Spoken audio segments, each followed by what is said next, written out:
ಸಂರಕ್ಷಣಾ ಹಾಗೂ ಹೋರಾಟ ಸಮಿತಿ ವತಿಯಿಂದ ಹಲವು ದಿನಗಳು ಕಳಾರ ಮಲತ್ಯಾಜ್ಯ ಘಟಕದ ವಿರೋಧವಾಗಿ ನಡೆಸಿದಂತಹ ಹೋರಾಟಕ್ಕೆ ಒಂದು ಸಣ್ಣ ವಿರಾಮ ಸಿಕ್ಕಿದ ಸಲುವಾಗಿ ಈ ಪ್ರೆಸ್ ಕ್ಲಬ್ ಅನ್ನು ಕರೆಯಲಿಕ್ಕೆ ಹೋರಾಟ ಸಮಿತಿಯು ಇವತ್ತು ತೀರ್ಮಾನಿಸಿದೆ.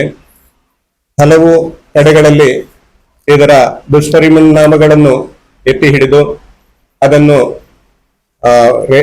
ಬರಹದ ಮೂಲಕವಾಗಿ ತೋರಿಸಿ ಹಲವು ಸ್ಥಳೀಯ ಸಂಸ್ಥೆಗಳಲ್ಲಿ ನಾವು ಅದರ ಬಗ್ಗೆ ದುಷ್ಪರಿಣಾಮಗಳನ್ನು ತಿಳಿಸಿ ಅದರ ಮನವಿಗಳನ್ನು ಸಲ್ಲಿಸಿದ್ರು ಯಾವುದೇ ಒಂದು ಪ್ರತಿಕ್ರಿಯೆ ಸಿಗದ ಕಾರಣ ಮತ್ತು ಆ ಘಟಕದ ನಿರ್ಮಾಣವು ಅಲ್ಲಿಯೇ ಜರುಗುವಂತಹ ಪರಿಸ್ಥಿತಿ ಬಂದ ಕಾರಣ ಇವತ್ತು ಸ್ಥಳೀಯರಿಗೆ ಹೈಕೋರ್ಟ್ನ ಉಚ್ಚ ನ್ಯಾಯಾಲಯದ ಬಾಗಿಲನ್ನು ತಟ್ಟುವಂತಹ ಒಂದು ಪರಿಸ್ಥಿತಿ ನಿರ್ಮಾಣವಾಯಿತು. ಆ ಕಾರ್ಯದಲ್ಲಿ ಸ್ಥಳೀಯರು ಯಶಸ್ವಿಯನ್ನು ಕಂಡಿದ್ದಾರೆ. ಇದಕ್ಕಾಗಿ ಸ್ಥಳೀಯರಿಗೆ ಹಾಗೂ ಉಚ್ಚ ನ್ಯಾಯಾಲಯಕ್ಕೆ ಕೃತಜ್ಞತೆಗಳನ್ನು ಸಲ್ಲಿಸ್ತಾ ಇದ್ದೇವೆ. ಹಾಗೇನೆ ಮುಂದಿನ ಎಲ್ಲ ಸುವಿವರವಾಗಿ ಇದರ ವಿಷಯವನ್ನು ನಮ್ಮ ಸಂಘದ ಕಾರ್ಯದರ್ಶಿಗಳಾದಂತಹ ಹಂಸಾ KH ರವರು ಸಮಿತಿ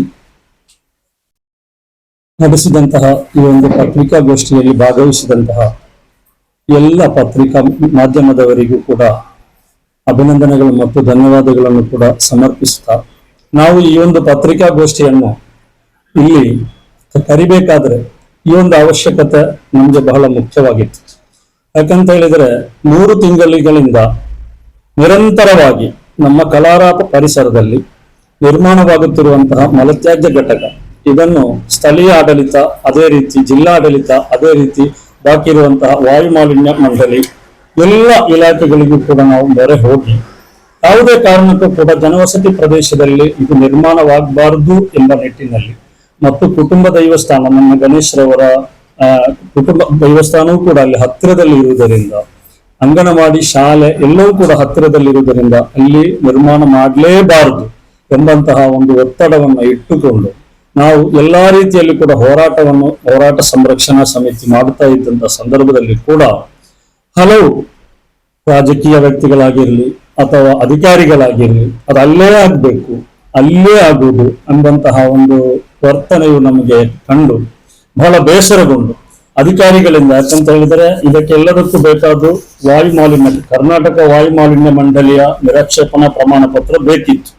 ಆದ್ರೂ ಕೂಡ ಅಲ್ಲಿ ನಮಗೆ ನೋಡಿ, ಇಲ್ಲಿ ಲೆಟರ್ ಮಾಡಿದ್ದಾರೆ ಮುಖ್ಯ ಅಧಿಕಾರಿಯವರಿಗೆ ವಾಯುಮಾಲಿನ್ಯ ಮಂಡಳಿಯಿಂದ, ಇದನ್ನು ಕೂಡ ನಮಗೆ ಹಸ್ತಾಂತರ ಮಾಡ್ತಾ ಇದ್ದೇನೆ. ಯಾವುದೇ ಕಾರಣಕ್ಕೂ ಕೂಡ ಅಲ್ಲಿ STP ಅನ್ನು ಕೂಡ ಮಾಡ್ಲಿಕ್ಕೆ ಸಾಧ್ಯ ಇಲ್ಲ, ಅದು ಜನವಸತಿ ಇರುವಂತಹ ಪ್ರದೇಶ. ನೀವು ಅದು ನಮ್ಮ ಹತ್ರ ನಿರಾಕ್ಷೇಪಣಾ ಪ್ರಮಾಣ ಪತ್ರ ನೀಡದೇನೆ ನೀವು ಅಲ್ಲಿ ಘಟಕದ ಕಾಮಗಾರಿ ಪ್ರಾರಂಭ ಮಾಡಿದ್ದೀರಿ, ಇದು ತಪ್ಪು ಅಂತ ಹೇಳಿ ಅವರು ಕೂಡ ಅಧಿಕಾರಿಗಳು ಕೂಡ ಬರವಣಿಗೆ ಮುಖಾಂತರನೇ ಲೆಟರ್ ಅವರಿಗೆ ಮೇಲ್ ಆವಾಗಲೇ ಸಿಕ್ಕಿದೆ, ಅದು ಕೂಡ ಲೆಟರ್ ನನಗೂ ಒಂದು ಕಾಪಿಯನ್ನು ಹಸ್ತಾಂತರಿಸ್ತಾರೆ.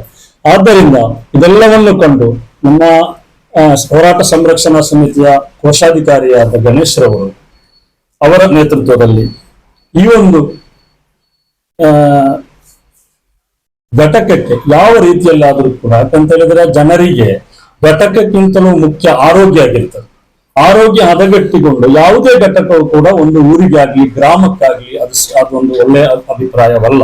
ಆದ್ದರಿಂದ ಇವೆಲ್ಲವನ್ನು ಮನಗಂಡು ನಮ್ಮ ಗಣೇಶ್ರವರು ಹೋರಾಟ ಸಮಿತಿಯ ಮೂಲಕ ಹೈಕೋರ್ಟ್ ಮೊರೆ ಹೋಗಿ ಅಲ್ಲಿ ಉಚ್ಚ ನ್ಯಾಯಾಲಯ ನಮಗೆ ಇದೆಲ್ಲವನ್ನು, ನಮ್ಮ ಈ ನೋವುಗಳನ್ನು ಎಲ್ಲವನ್ನು ನೋಡಿಕೊಂಡು ಪರಿಗಣಿಸಿ ನಮ್ಗೆ ಹೈಕೋರ್ಟ್ ಏನ್ ಮಾಡಿದೆ, ತಾತ್ಕಾಲಿಕ ತಡೆಯನ್ನು ಹಿಡಿದೆ.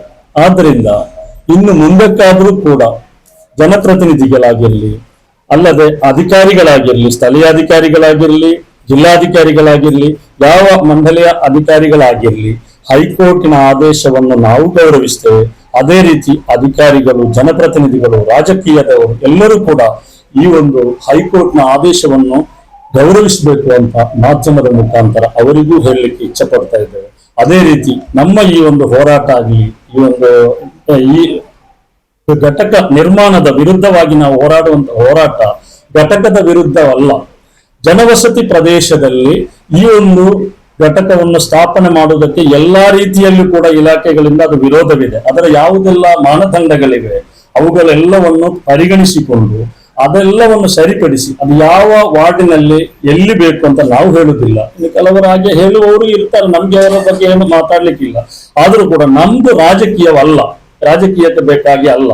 ಆದ್ರಿಂದ ನಾವು ಜನರ ಆರೋಗ್ಯ ಹಿತದೃಷ್ಟಿಯಿಂದ ಇದನ್ನು ನಡೆಸ್ತಾ ಇದ್ದೇವೆ. ಆದ್ರಿಂದ ಇನ್ನು ಮುಂದಕ್ಕೂ ಕೂಡ ಇಂತಹ ಜಾಗದಲ್ಲಿ ಜನವಸತಿ ಇರುವಂತಹ ಪ್ರದೇಶದಲ್ಲಿ ನಾವು ಆ ಜಾಗ ಅಂತ ಹೇಳುವುದಿಲ್ಲ, ಯಾವ ಜಾಗದಲ್ಲಿ ಕೂಡ ಯಾವ ವಾರ್ಡ್ ಅಲ್ಲಿ ಕೂಡ ಜನವಸತಿ ಇರುವಂತಹ ಮತ್ತೆ ದೇವಸ್ಥಾನ ಇರುವಂತಹ ಇಂತಹ ಜಾಗದಲ್ಲಿ ಈ ಒಂದು ಘಟಕವನ್ನು ಯಾವುದೇ ರೀತಿಯಲ್ಲಿ ಕೂಡ ನಿರ್ಮಾಣ ಮಾಡಬಾರದು. ಹೈಕೋರ್ಟ್ನ ಆದೇಶವನ್ನು ಎತ್ತಿ ಹಿಡಿದುಕೊಂಡು ಗೌರವಿಸಬೇಕು ಅಂತ ಹೇಳಿಕೊಳ್ಳುತ್ತಾ, ಅದೇ ರೀತಿಯಾಗಿ ಮುಂದಿನ ದಿನಗಳಲ್ಲಿ ಕೂಡ ನಾವು ನಮ್ಮ ನ್ಯಾಯಕ್ಕಾಗಿ ಶಾಂತಿಯುತವಾಗಿ ಕಾನೂನಾತ್ಮಕವಾಗಿ ಯಾವುದೇ ರೀತಿಯಲ್ಲಿ ಅವಹೇಳನಕಾರಿ ಹೇಳಿಕೆಗಳಾಗಲಿ, ಇನ್ನಿತರ ಹೋರಾಟ ಬೊಮ್ಮರಾಟ ರಾಜಕೀಯಕ್ಕಾಗಿ ಬೇಕಾಗಿ ಎರಡು ಮಾತುಗಳನ್ನು ಮಾಧ್ಯಮದ ಮುಂದೆ ಹೇಳುವುದು, ಜನರನ್ನು ಆಕ್ರೋಶಗೊಳಿಸುವುದು, ಇಂತಹ ವಿಷಯಗಳಿಗೆ ನಾವು ಕೈ ಹಾಕುವುದಿಲ್ಲ. ನಮ್ಮ ಕಲಾರಾಪ ಪರಿಸರ ಸಂರಕ್ಷಣಾ ಹೋರಾಟ ಸಮಿತಿ ಅಂತ ಹೇಳಿದರೆ ಇದು ಪರಿಶುದ್ಧವಾದಂತಹ ಒಂದು ಸದಸ್ಯರನ್ನು ಯಾವುದೇ ಒಂದು ಕ್ರಿಮಿನಲ್ ಮೊಕದ್ದಮೆಗಳಿಗಾಗಲಿ ಇನ್ನಿತರ ಯಾವುದೇ ಕೇಸು ಇದಕ್ಕೆ ಇಲ್ಲದವರನ್ನು ಸೇರಿಸಿಕೊಂಡು ನಮ್ದು ರಿಜಿಸ್ಟ್ರಿ ಇರುವಂತಹ ಹೋರಾಟ ಸಮಿತಿ. ಆದ್ರಿಂದ ಕಾನೂನಾತ್ಮಕ ರೀತಿಯಲ್ಲಿ ಶ್ರದ್ಧಾಪೂರ್ವಕವಾಗಿ ಜನರ ಆರೋಗ್ಯದ ದೃಷ್ಟಿಯಿಂದ ಊರಿನ ಒಂದು ಚೌಕಟ್ಟು ಅಭಿವೃದ್ಧಿಯನ್ನು ಇಟ್ಟುಕೊಂಡು ನಮ್ಮ ಸ್ಥಳೀಯ ಆಡಳಿತಕ್ಕೆ ಮಾದರಿಯಾಗಬೇಕು ನಮ್ಮ ಹೋರಾಟ. ಯಾಕಂತ ಹೇಳಿದ್ರೆ ಸ್ಥಳೀಯ ಆಡಳಿತ ಸಮಿತಿಯಿಂದ ನಾವು ಏನಾದ್ರೂ ಒಂದೆರಡು ಮಾತುಗಳು ಅವರಿಗೆ ಹೇಳಲೇಬೇಕು. ಈ ಮಾಧ್ಯಮದವರ ಮುಂದೆ ಅವರಿಗೆ ಮುಟ್ಟಬೇಕು. ಸ್ಥಳೀಯ ಆಡಳಿತ ಯಾವುದೇ ಪಕ್ಷ ಆಡಳಿತದಲ್ಲಿ ಆದ್ರೂ ಕೂಡ ಜನರ ಆರೋಗ್ಯ ಮತ್ತು ಅಭಿವೃದ್ಧಿ ಇದನ್ನು ದೃಷ್ಟಿಯಲ್ಲಿ ಇಟ್ಟುಕೊಂಡೇ ಅಧಿಕಾರವನ್ನು ಚಲಾವಣೆ ಮಾಡಬೇಕು. ವಿನಃ ವೈರಾಗ್ಯವನ್ನು ವ್ಯಕ್ತಿ ದೂಷಣೆಯನ್ನು ಇಟ್ಟುಕೊಂಡು ಆಡಳಿತವನ್ನು ಮಾಡಬಾರದು.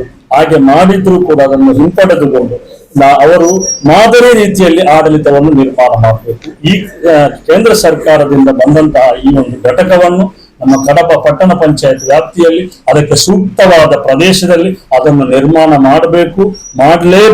ಅದಕ್ಕೆ ನಮ್ಮ ಈ ಹೋರಾಟ ಸಮಿತಿಯಿಂದ ಏನೆಲ್ಲ ಸಾಧ್ಯ ಉಂಟು ಅದಕ್ಕೆಲ್ಲದಕ್ಕೂ ನಾವು ತಯಾರಾಗಿದ್ದೇವೆ ಅಧ್ಯಕ್ಷರೇ. ಆದ್ರಿಂದ ಮುಂದಿನ ದಿನಗಳಲ್ಲಿ ಈ ಆದೇಶವನ್ನು ಗೌರವಿಸಿಕೊಂಡು ನಮ್ಮ ಈ ಏನು ನಾವು ಹೋರಾಟ ಮಾಡ್ತಾ ಇದ್ದೇವೆ ಅಲ್ಲಿ ಇರಬಾರ್ದು ಅಂತ ಮಾಧ್ಯಮದವರ ಮೂಲಕ ಇದು ಯಾವೆಲ್ಲ ಅಧಿಕಾರಿಗಳಿಗೆ ಮುಟ್ಟಿಸಬೇಕು ಅಲ್ಲಿಗೆಲ್ಲ ಮುಟ್ಟಿಸುವಂತ ಪ್ರಯತ್ನವನ್ನು ಮಾಧ್ಯಮದವರು ಪತ್ರಕರ್ತರು ಮಾಡ್ಬೇಕಂತ ಹೇಳಿಕೊಳ್ಳುತ್ತಾ, ಮುಂದಿನ ದಿನಗಳಲ್ಲಿ ಕೂಡ ನಾವು ಕಾನೂನಾತ್ಮಕವಾಗಿ ಶಾಂತಿಯುತವಾಗಿ ಹೋರಾಟ ಮಾಡ್ತೇವೆ. ನಮ್ಮ ವಿಜಯ ಈಗ ನಮ್ಗೆ ಒಂದು ತಾತ್ಕಾಲಿಕ ಒಂದು ಸ್ಟೇ ಸಿಕ್ಕಿದೆ. ಆದ್ರೂ ಕೂಡ ಈಗ ಮುಂದಿನ ದಿನಗಳಲ್ಲಿ ಕಾನೂನಾತ್ಮಕವಾಗಿ ಎಲ್ಲಾ ರೀತಿಯಲ್ಲೂ ನಾವು ಮುಂದಕ್ಕೆ ಹೋಗ್ತೇವೆ. ಇದನ್ನು ಕೂಡ ನಿಮಗೆ ತಿಳಿಸುತ್ತಾ ಎಲ್ಲಾ ದಾಖಲೆಗಳನ್ನು ಕೂಡ ನಿಮಗೆ ನೀಡಿದ್ದೇವೆ. ಇದನ್ನೆಲ್ಲವನ್ನು ಮನಗಂಡು ಉತ್ತಮ ರೀತಿಯಲ್ಲಿ ನಿಮ್ಮ ಸಹಕಾರವೂ ಕೂಡ ನಮ್ಗೆ ಇರಬೇಕು ಅಂತ ಹೇಳಿಕೊಳ್ತಾ, ನಮ್ಮ ಗಣೇಶ್ ರವರು ನಮ್ಮ ಸಮಿತಿಯ ಕೋಶಾಧಿಕಾರಿಯಾಗಿದ್ದಾರೆ. ಅವರ ಮುಖಾಂತರ ಹೈಕೋರ್ಟ್ನಿಂದ ಸ್ಟೇ ಸಿಕ್ಕ ನಮ್ಮ ಹೋರಾಟ ಸಮಿತಿಯ ಮುಖಾಂತರ ಇವರ ಹೆಸರು ಸ್ಟೇ ಸಿಕ್ಕಿದೆ. ಅವರು ಕೂಡ ನಮ್ಮ ಈ ಮಾಧ್ಯಮದವರ ಮುಂದೆ ಒಂದೆರಡು ಮಾತುಗಳನ್ನು ಹೇಳ್ತಾ ಇದ್ದಾರೆ.